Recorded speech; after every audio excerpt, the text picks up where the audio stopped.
A lot of this isn't going to make sense to you, and I'm sorry about that. I'm just gonna start at the beginning, with the house.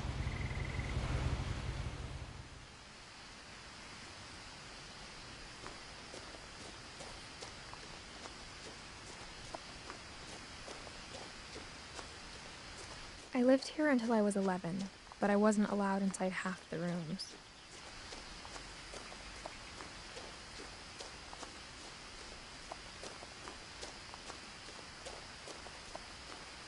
I hadn't been back since my brother Lewis's funeral.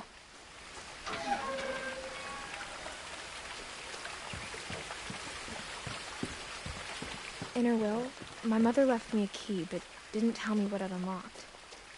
Maybe she thought I'd know. Or she thought that the mystery would be enough to bring me back.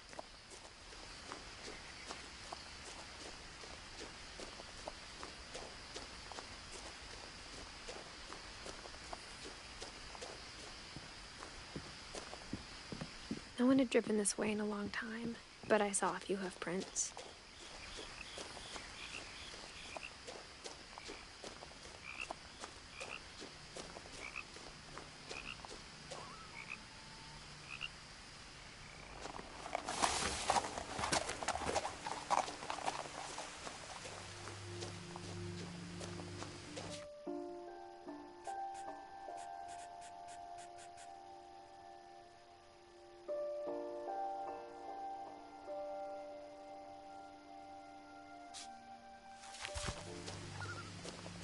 The truth is, even after I inherited the house, I never thought I'd come back to it. But now I had questions about my family that only the house knew the answers to.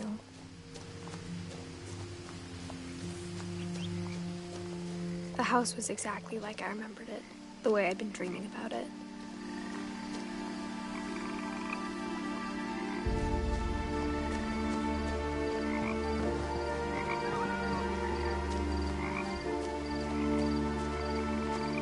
As a child, the house made me uncomfortable in a way I couldn't put into words. Now, as a 17-year-old, I knew exactly what those words were. I was afraid of the house.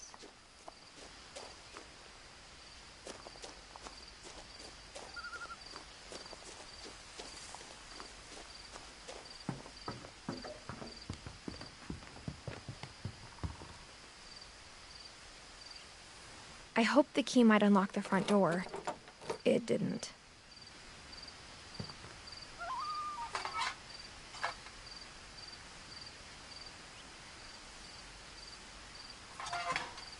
Looking in, I felt like the house itself had been waiting for me.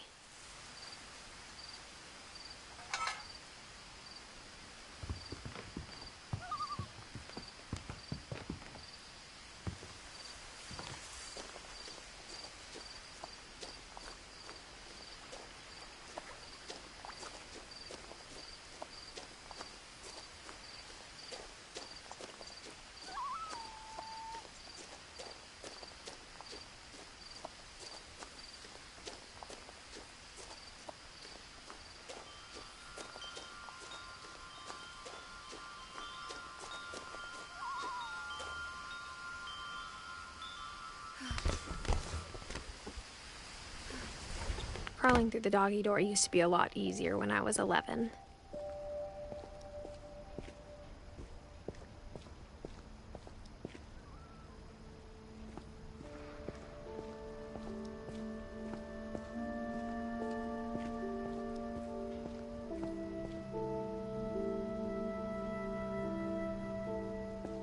For the first time in years, I felt like I was home. But instead of a family, there were just memories of one.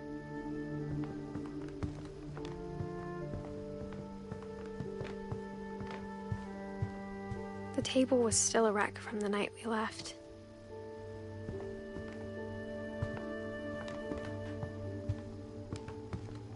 My mom was the only one of us who could imagine Great-Grandma Edie living in a nursing home. It was like a bomb had gone off, killing everyone but sparing the furniture. Nothing in the house looked abnormal, There was just too much of it, like a smile with too many teeth.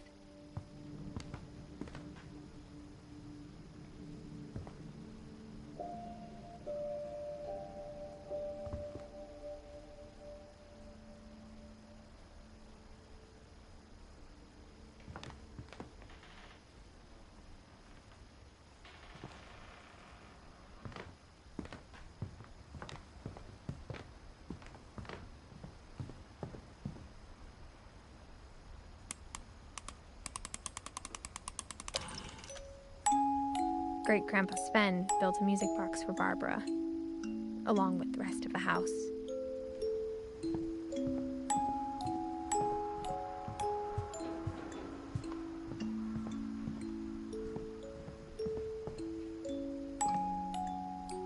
After Milton disappeared, Mom sealed up all the bedrooms. Then Edie retaliated and drilled peepholes.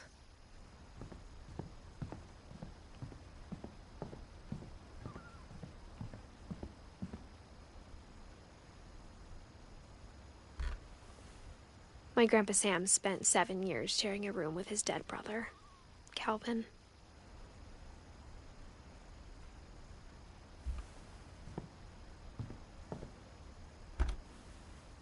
As a kid, I just assumed every house had peepholes and sealed rooms you weren't allowed inside of.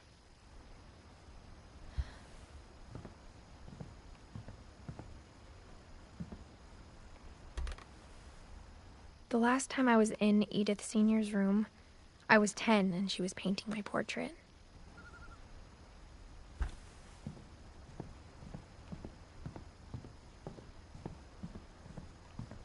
Whenever people ask me about my family, the first thing they always want to know about is Barbara.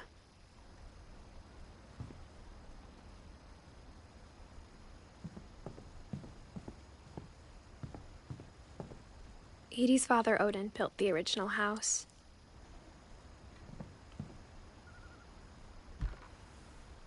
Barbara was a child star for 2 years, until America grew out of it.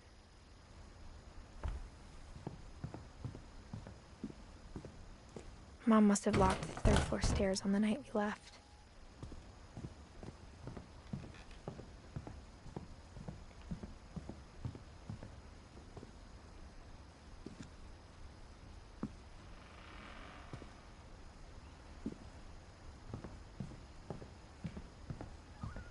Mom always told me to stay out of the basement, so I wasn't too surprised when the key didn't fit.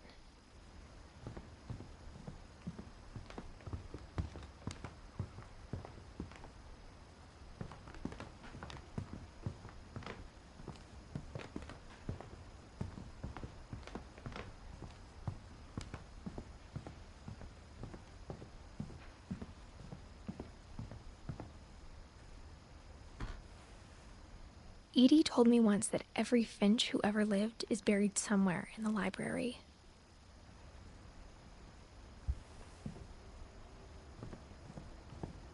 My mom wasn't much of an optimist, but she never stopped believing that my brother Milton was alive.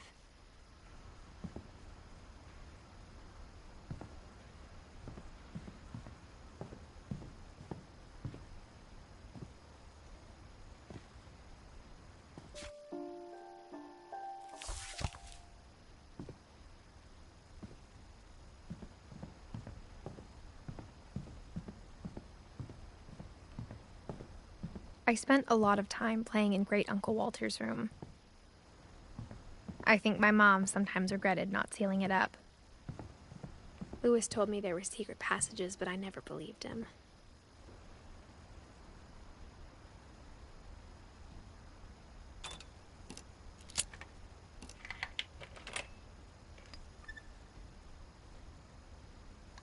Turns out, my mom was really good at keeping secrets. Now it was time to find out what my mom had been afraid of.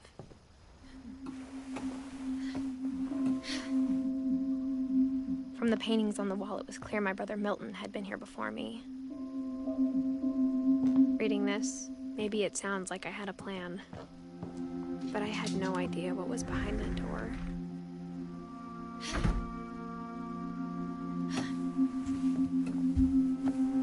almost like I had no idea where all this was gonna lead. I grew up looking at Molly's room through the peephole. Molly's gerbil had a tiny bedroom with its own even tinier gerbil cage.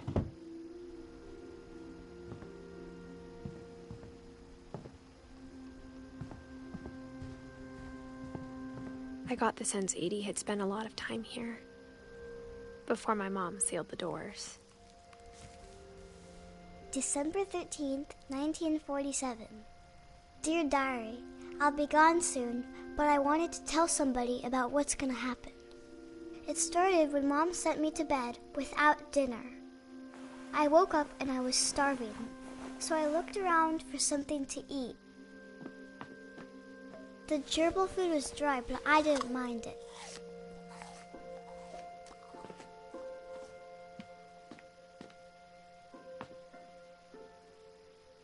My Halloween candy was all gone.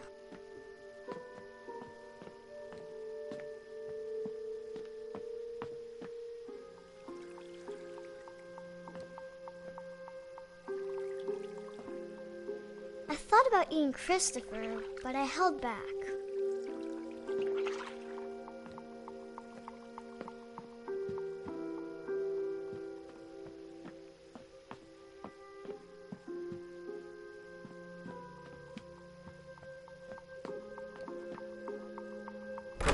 Mom, can I come out now?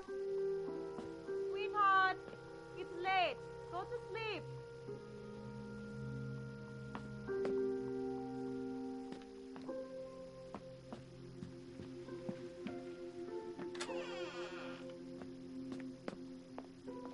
I kept eating and eating.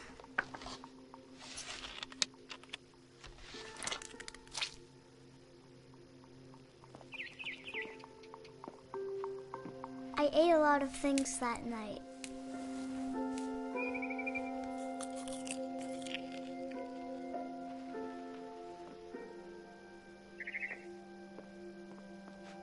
Then I heard chirping outside my window. It was a barn swallow going back to her nest. I reached out for her.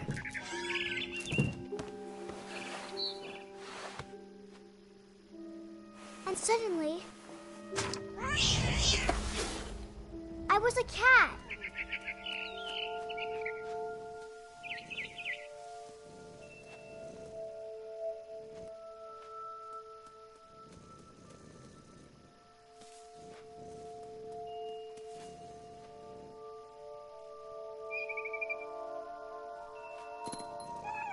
I tried to be quiet, but the bird was really scared.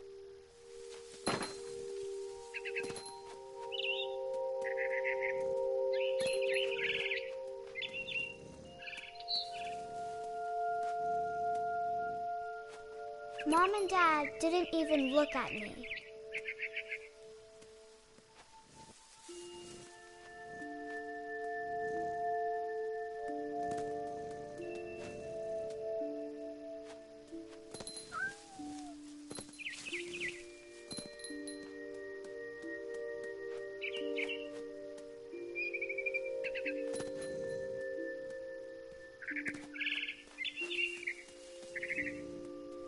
I jumped and I almost got her.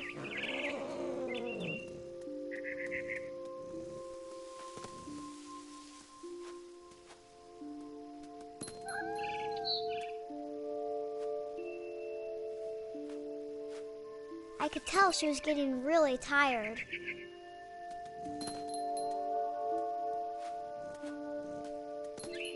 Now I was up in the big tree.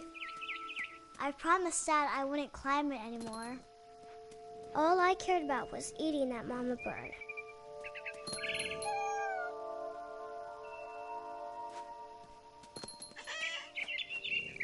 I gobbled her up. And suddenly, I was an owl. First, all I heard was the wind. Then I heard little teeth nibbling in the grass.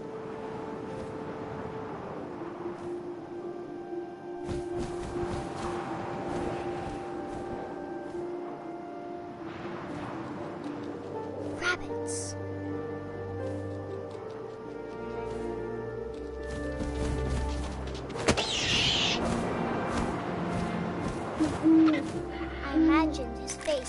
up and seen mine through my talons.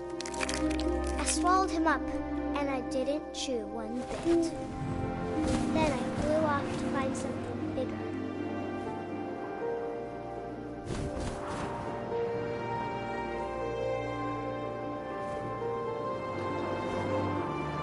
A mama rabbit.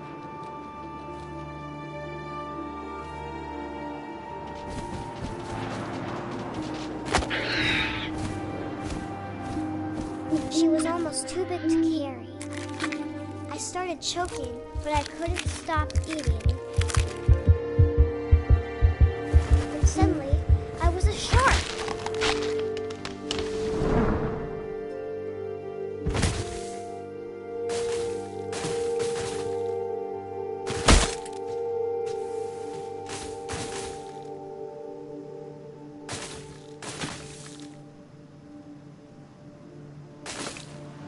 I rolled off a cliff and into the ocean.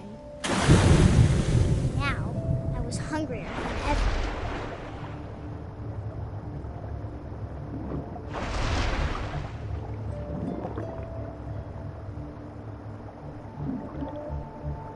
I wanted fat, juicy seals.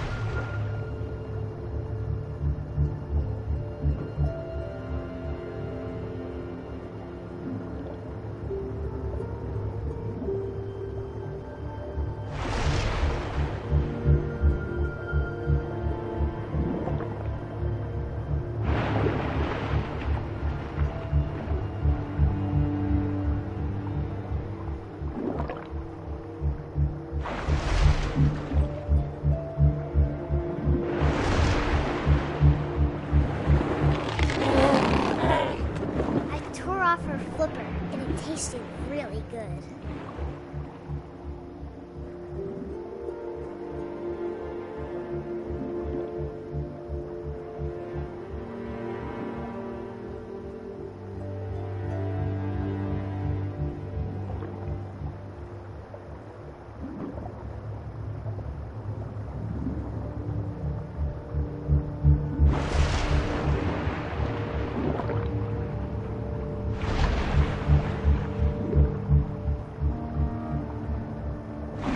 Grabbed on tight.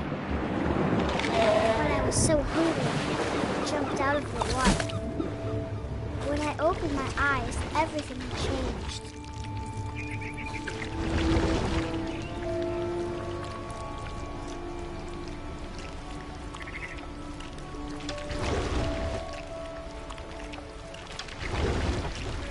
Now I was a monster, and I smelled people everywhere.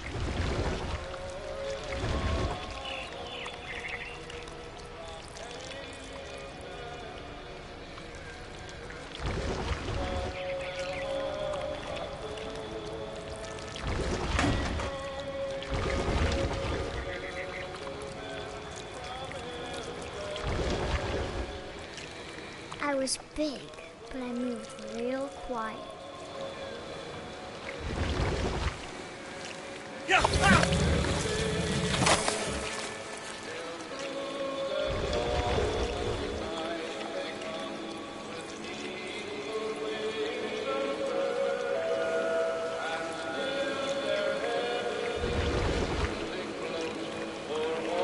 I wanted to stop, but also I didn't.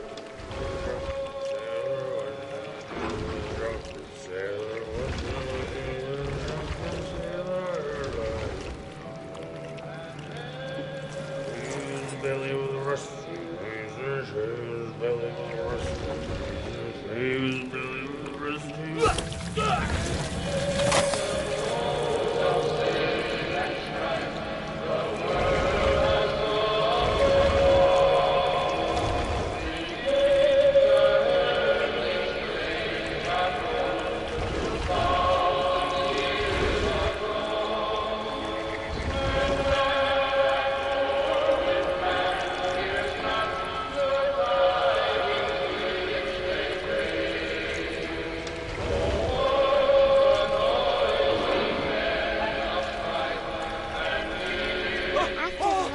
messenger, I was still hungry.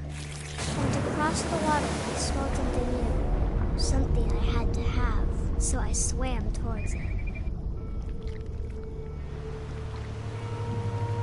I slithered onto the sand, and the good smell went into an old pipe.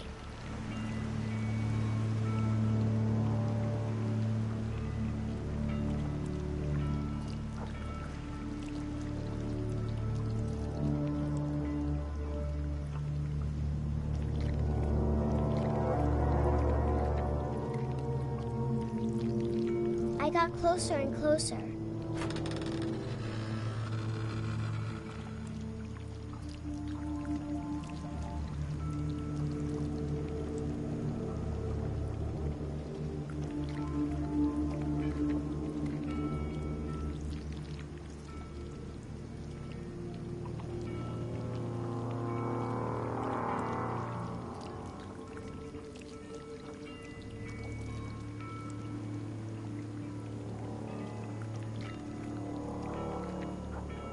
All of my stomach started growling.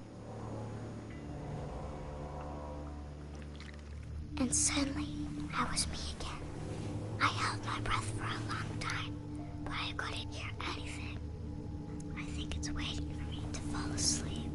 But it's not going to wait much longer. It needs to feed, and we both know I will be delicious.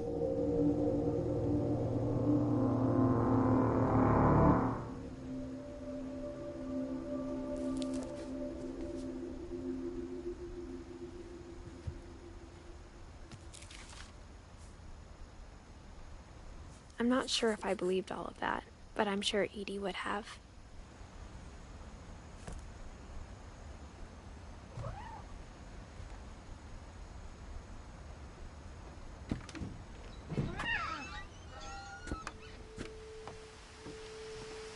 This will be obvious later, but my mom never told me any of these stories.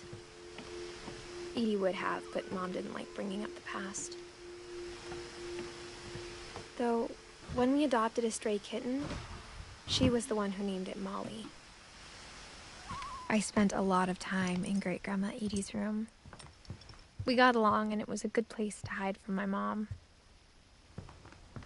Her room was like a museum.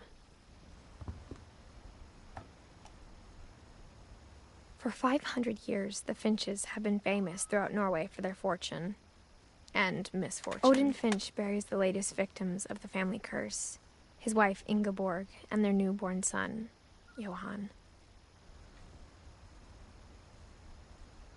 On January 7th, 1937, he set sail with his family and his house, hoping to leave the curse behind.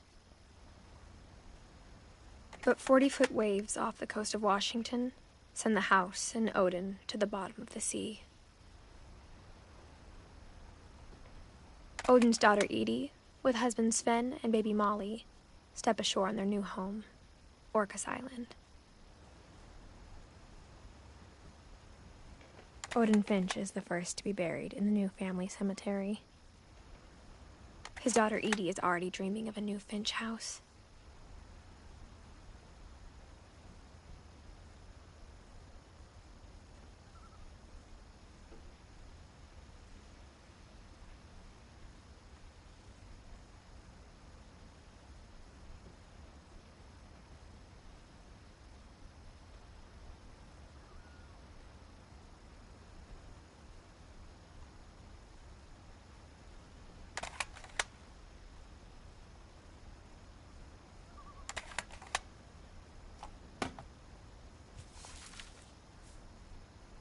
Whatever's wrong with this family, it goes back a long ways.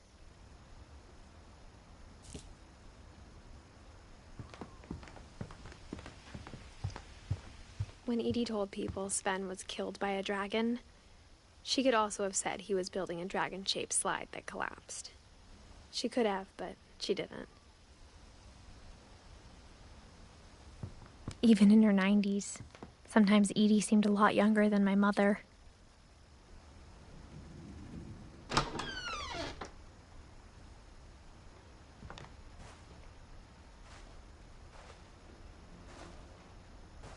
The only trace Grandpa Sam's first wife, Kay, left on the house was the pink bathroom. It was a pretty big trace.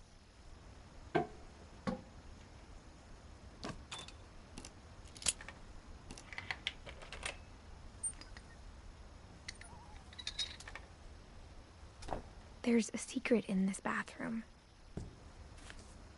It's in the last place you would look. It isn't in the cupboard. It's hidden in this book.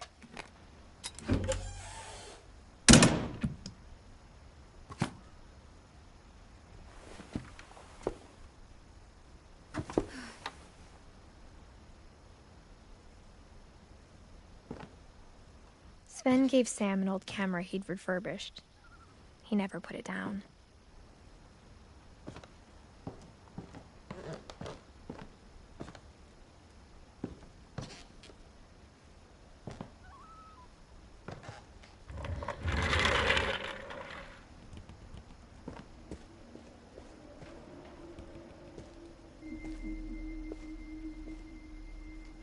I knew Grandpa Sam had a twin,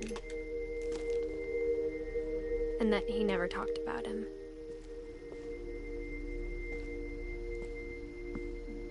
I guess my grandpa didn't like history any more than my mom did.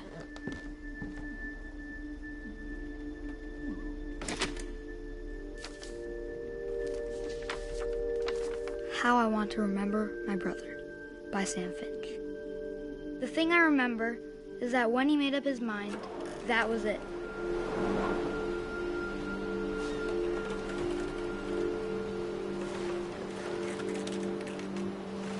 My brother said he'd die before he ate another mushroom, and he did.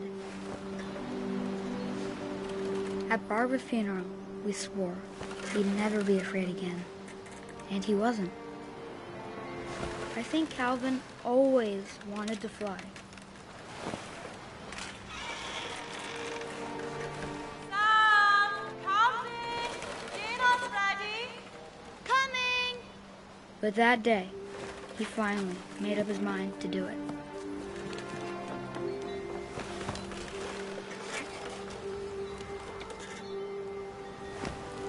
I told him going around was impossible. Maybe if I hadn't said that.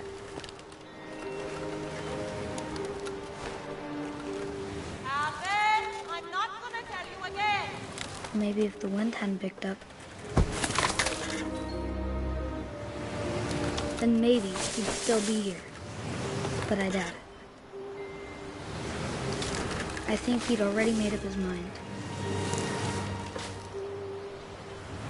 That's what I want to remember about my brother.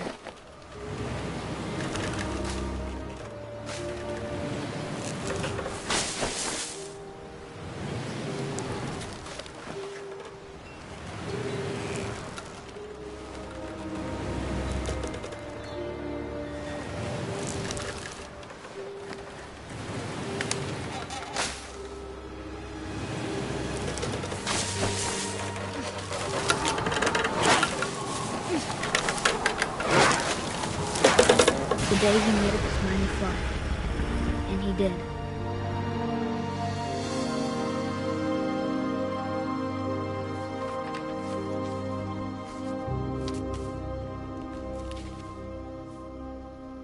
Calvin's story felt strangely familiar. When I was younger, I remember trying to do the exact same thing.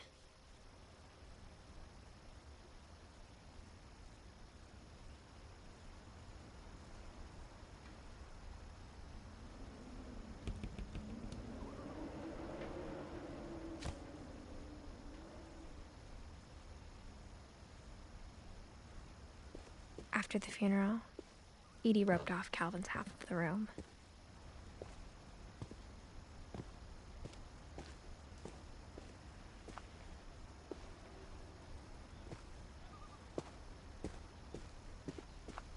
Mom said Grandpa Sam enlisted at 18 and never set foot in the room again.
The passages were a pretty tight fit. They'd obviously been built for smaller hands and bellies.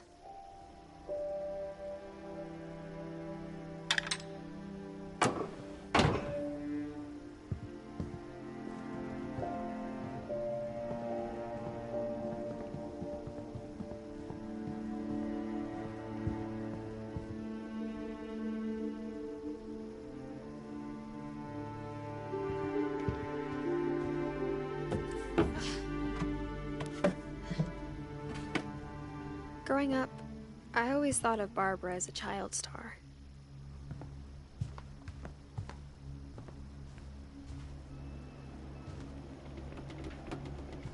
I never thought about how hard it must have been for her afterwards.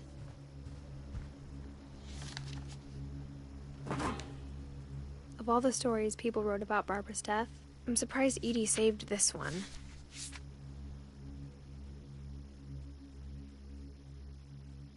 Old Jack here with another ghastly tale inspired by America's most unfortunate family. I'm calling it The Surprise Ending of Barbara Finch. As a child star, Barbara was famous for her scream. Now at 16, she was all washed up. A has-been. But in a lucky break, she'd been asked to perform her signature scream at a local convention for monster movie fans. It was just the boost her career needed. Unfortunately, her scream hadn't aged well. Getting better. I think you just need the right motivation. Her biggest fan and current boyfriend, Rick, was about to demonstrate when... Now that was a great scream. It was Barbara's father, Sven. He'd slipped into a table saw and had to be rushed to the emergency room. So Barbara got stuck babysitting her youngest brother, Walter. Her convention comeback was cancelled. Okay, I'm hearing frustration, but I'm not hearing terror. What if I tried... A gang of hoodlums in Halloween masks have been terrorizing Orcas Island tonight. Police are urging residents to... That came from the basement. You're right! Also, I loved your delivery on that. Why is your basement door locked? Because my dad likes making puzzles and secret passages. There's a key hidden in the music box. The secret is to keep winding and winding until finally the key pops out. Thanks, babe. I'll be back in a sec. 20 minutes later, Rick hadn't returned. So Barbara went to look for him, right on cue. She reached for the music box.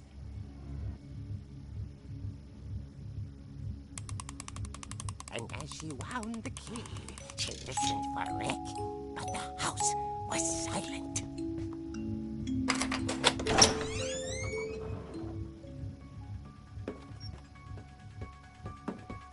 Rick? She found Rick's crutch and imagined the worst.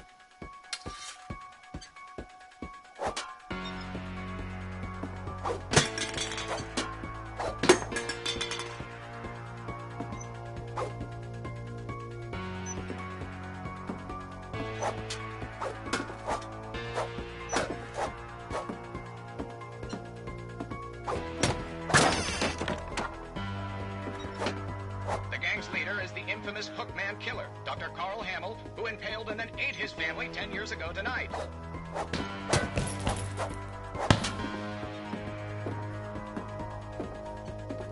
The old fridge rattled and grew still.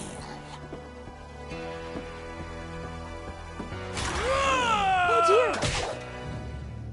Oh! Rick? Barb, relax. I was just trying to scare you to help you find your scream. Well, I'm not scared, Rick. I'm furious. Then act furious. All I'm getting from you now is that you're hurt and confused and She threw him out, but she kept a little something to remember him by. Barb, have you seen my other crutch? And she was still holding it when she fell asleep watching the late picture show. Hours later... Barbara! Walter, what's going on up there? Ah! Okay, I'm coming up, but if this is a trick, you're dead, Walter.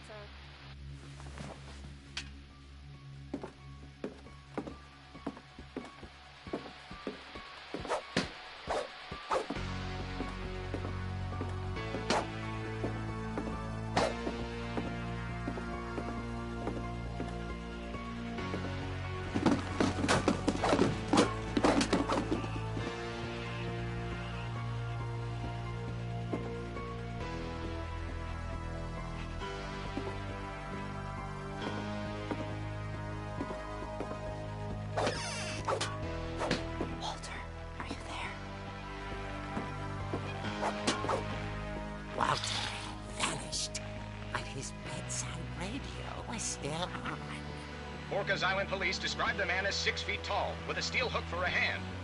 Residents are urged to lock all doors and windows and notify the police of any suspicious activity. Barbara turned, saw the hook man, and was speechless. He was quite smashing. And he was. He couldn't get enough of Barbara. Okay, Barbara, there's gotta be another way out of here.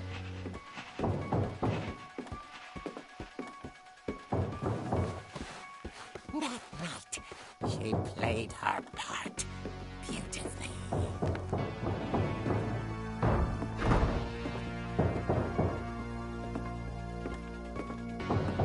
Molly's door hadn't been opened in years. The hinges groaned.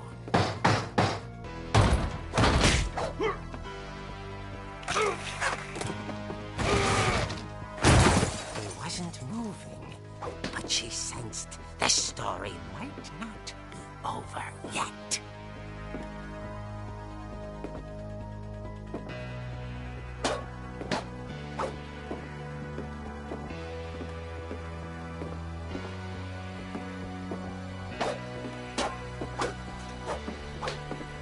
The hookman had vanished.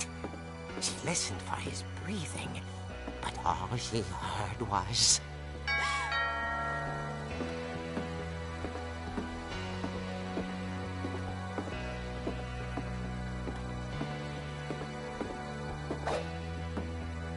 someone at the door was dying to speak to young Barbara.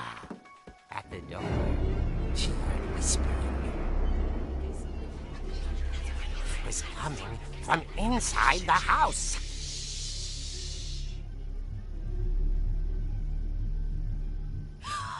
Oh dear.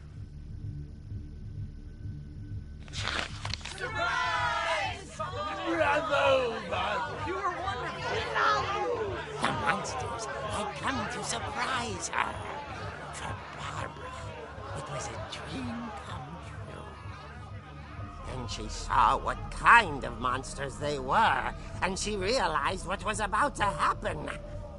She was going to be famous. And with her final breath, Barbara Finch gave the performance of her life.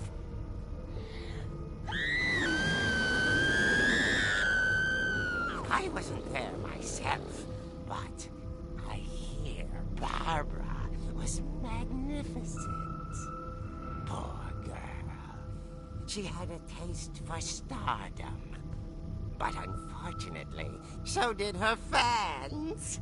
Of course, the police blamed it all on poor Rick, who disappeared the same night. And little Walter, hiding under his bed the whole time. He took it all pretty hard, but that's another story. As for Barbara, tucked inside the music box is all they ever found of her. Her ear. Now that's what I call a real eerie tale.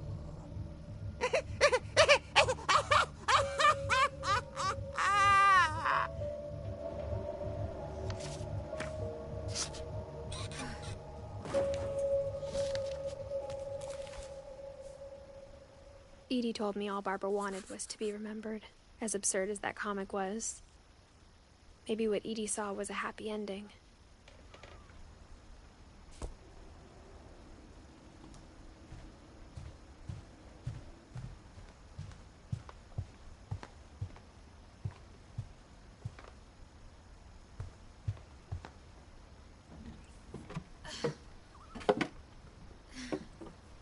I guess now I know why Mom didn't like me playing with the music box.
I saw Edie sneak down to the basement once, carrying packages. I thought maybe she was hiding presents. It turned out she was hiding a lot more than that.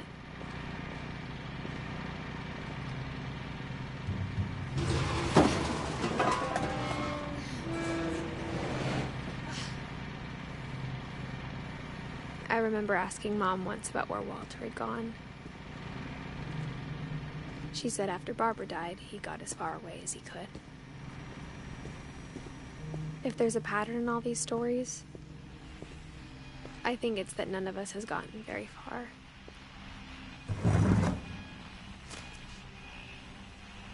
Goodbye, everyone. I can't believe I've been down here for 30 years. On that first day, after the shaking started, I didn't think I'd survive a week.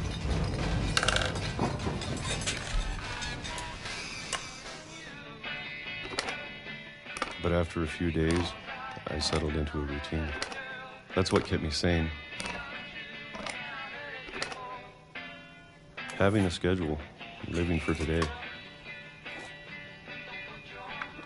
I always expected to be dead tomorrow. But if you wait long enough, you get used to anything.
Even a monster on the other side of a door starts to feel normal.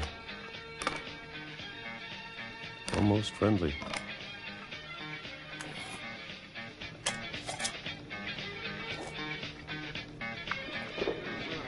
And then one day, everything just stopped. Whatever that thing was, it was gone. Maybe it got tired of waiting. Or maybe I just got tired of being afraid.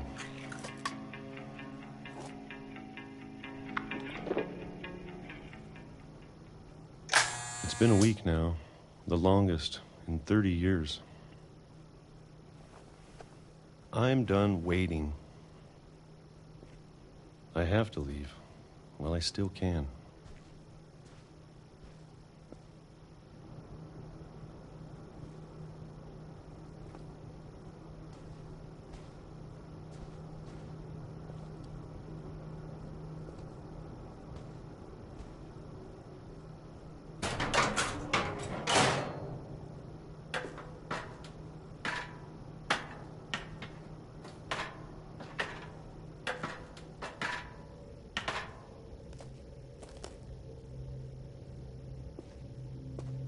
I know it's out there, somewhere. Whatever killed Barbara and Molly and Calvin. Maybe this is all a mistake. But I need to stop living the same day, even if it kills me.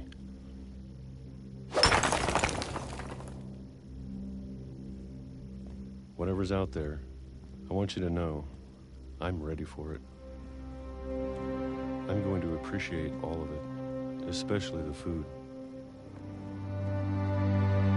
I don't mind if I only have a year left. or a month, or a single week. I'd be happy with one more day. I can already imagine the sun on my face.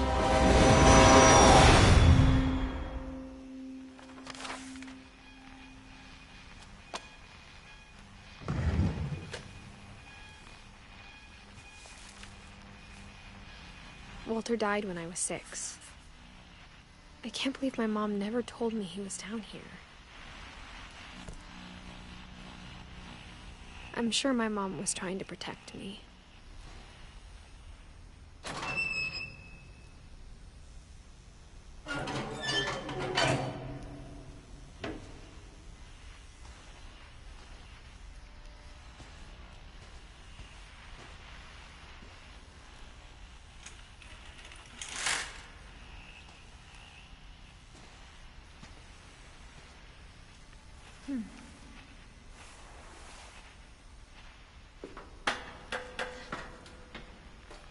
Maybe she was afraid I'd end up like Walter.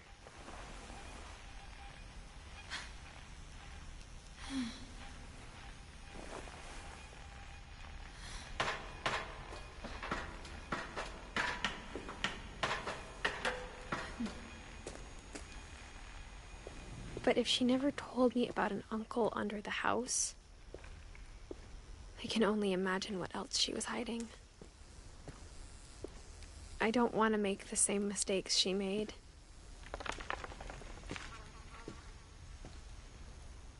Trying to bury something that's still alive. Now that there's only one of us left, or maybe 2, I thought it was time I heard the stories for myself and found out what happened to everyone else. But now I'm worried the stories themselves might be the problem. Maybe we believed so much in a family curse, we made it real.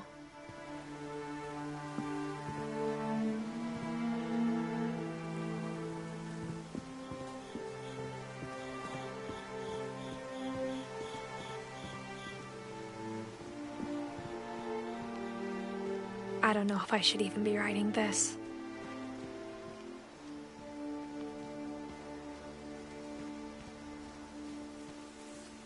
Maybe it'd be better if all this just died with me.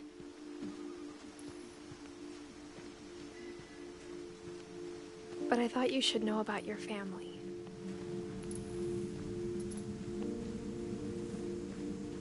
And the history you're a part of.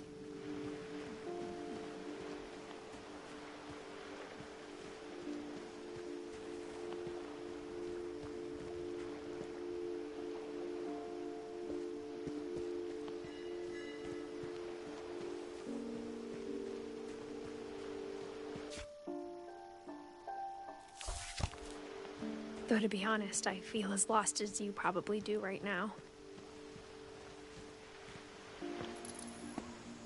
I think the people in these stories believed them, for what that's worth.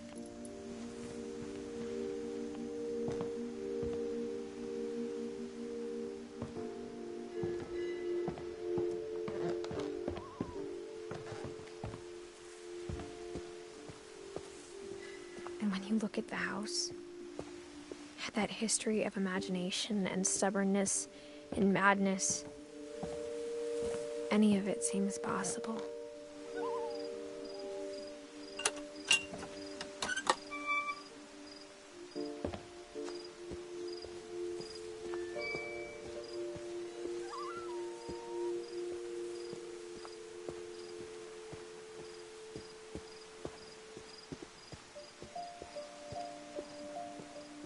I think we've been surrounded by death for so long, we've just gotten used to it. What kind of family finishes building a cemetery before starting the house?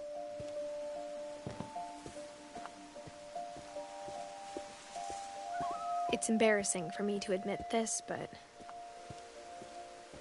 the pet cemetery made me more uncomfortable than the human one. 3 of the gerbils were mine, and 2 had been my fault.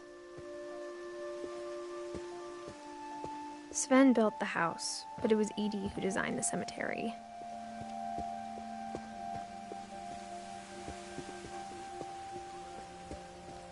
I'm sure Odin's monument had been Edie's idea. My mom was always trying to move on, but for Edie, the past never went away. She could see it poking out of the water at low tide.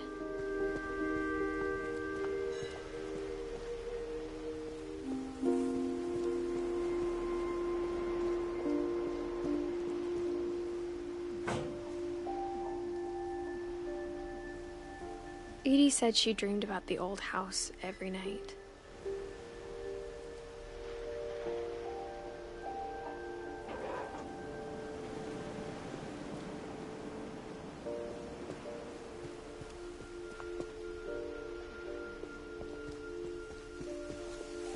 Edie's side was always easier for me to understand.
But the older I get, the more I can see where my mom was coming from.